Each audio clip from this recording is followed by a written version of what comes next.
Today, I am going to tell you about an interesting person in history.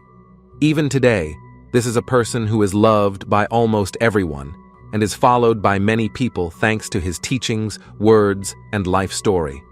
I am sure many people know his story in details, but maybe there are some aspects you will hear for the first time.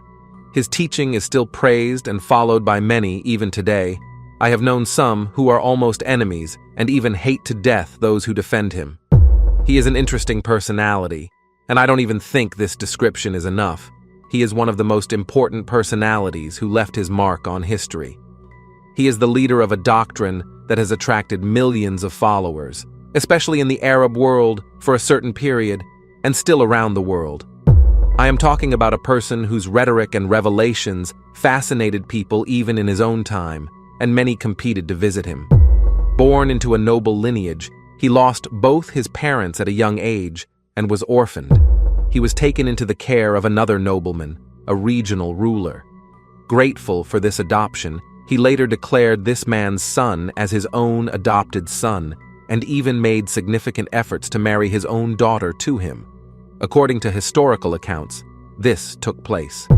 Being from a wealthy and aristocratic family, he owned slaves and concubines, but unlike his society, he did not support the mistreatment of them, and claimed that those who deserved it should be freed. When he reached a certain age, he was taken to an oracle, as per regional customs.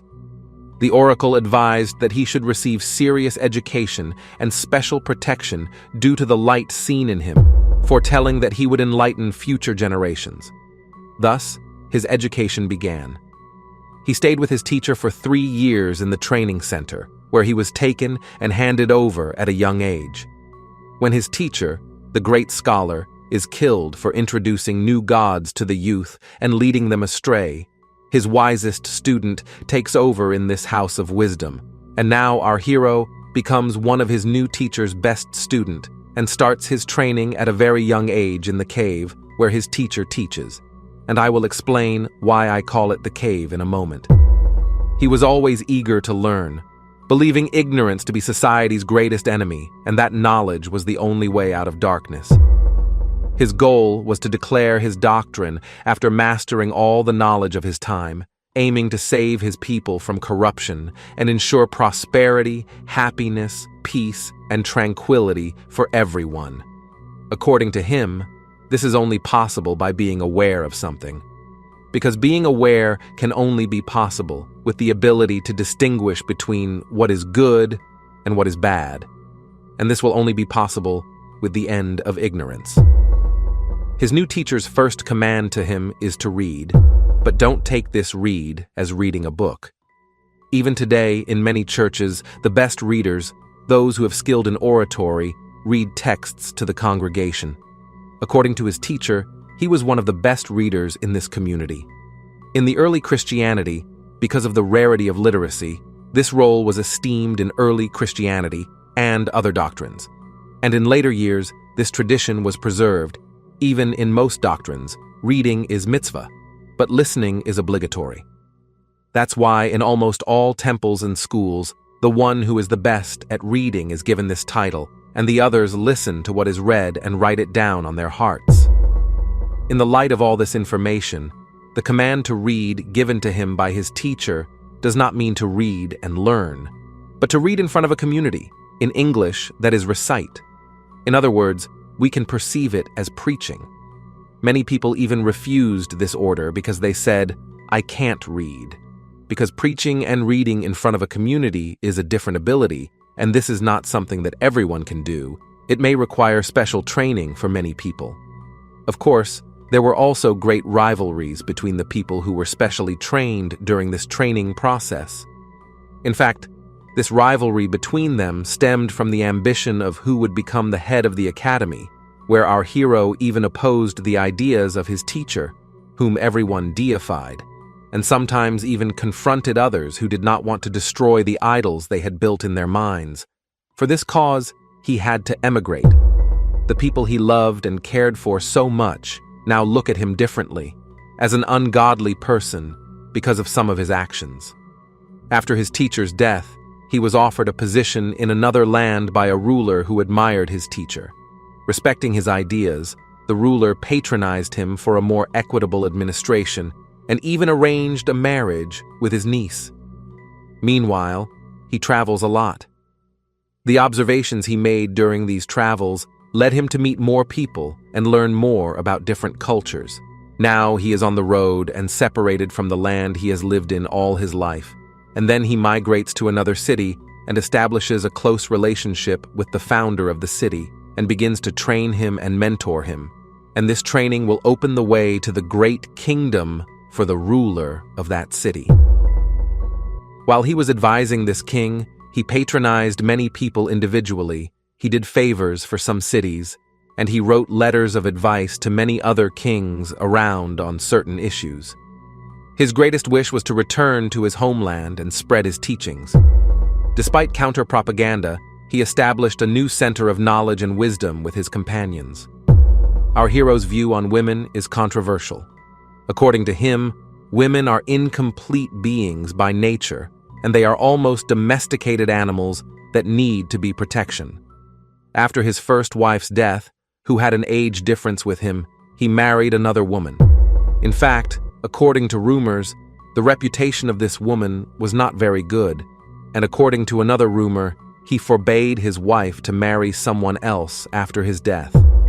Whether what he said about women are allegories or analogies in terms of rhetoric, leading to debates among his followers. He left lecture notes compiled into books by his students. Following the sudden death of the king who had sheltered him, propaganda against him increased. A couplet he had written in the past was dedicated to a mortal. He was accused to irreligion, and he was forced to flee again. Where he fled, he caught a relentless disease and died at the age of 63. His name or title suggests he was the noblest, bravest, and most virtuous of his time, praised by his disciples. His writings were later taught in the House of Wisdom in Baghdad and in Andalusian Umayyad schools, educating a whole nation. He is considered the first founder of systematic ethics. He has many controversial ideas, the most important of which is that poor, those who do not come from noble families, slaves, those who do not have political influence, women, and ignorant, can never get their full share of happiness. Later revealed doctrines, although they deny it, are more or less similar to this view. Now remember this pattern. At a young age, he was taken to the oracle who saw a light in him, received a decent education. The first command his teacher gave him was to read. He has emigrated. He taught his own doctrine. He left booklets in many volumes which were later collected together. He was accused of irreligion by the society in which he lived, but he was highly praised by those who followed him. He married his daughter, Pythias, to his adoptive son. His father was a close friend and physician to the Macedonian king Amyntas, died at the age of 63. He is one of the most admired figures of antiquity. His name is Aristotle. As you know, to consolidate their power, rulers often combine historical figures' images with various forms of propaganda. A society that has passed down stories of an emperor like Alexander the Great, known for his bloody wars with the Persians, his cruelties, and his adventures of conquest, could have been significantly influenced by him and his mentor Aristotle. This is a question I always ask myself. Many have told various stories about the extraordinary events that took place at Alexander's birth and that his father was Zeus. The priests of Egypt declared him to be the godson of Zeus Ammon. By the way, you can also look up the meaning of Aristotle's daughter's name, Pythias. Now let's talk about why I said at the beginning of the video that Aristotle entered the cave of his teacher. Aristotle's teacher was Plato, and those interested in philosophy are familiar with Plato's allegory of the cave. Plato describes people who are chained in the cave do not see anything except the wall they are facing. Since their backs are turned to the cave entrance, they only see the shadows on the wall, and these people begin to accept the shadows as reality. Imagine a person who has lived in this cave for years and suddenly freed. When he first encounter light, he will be dazzled. I won't tell the entire cave allegory to avoid boring you.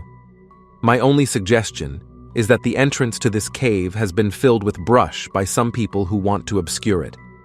First of all, this brush needs to be cleared because even the shadows seen by the chained people in the cave might not be true shadows of reality. Perhaps the shadows have been distorted by this placed brush. Who knows?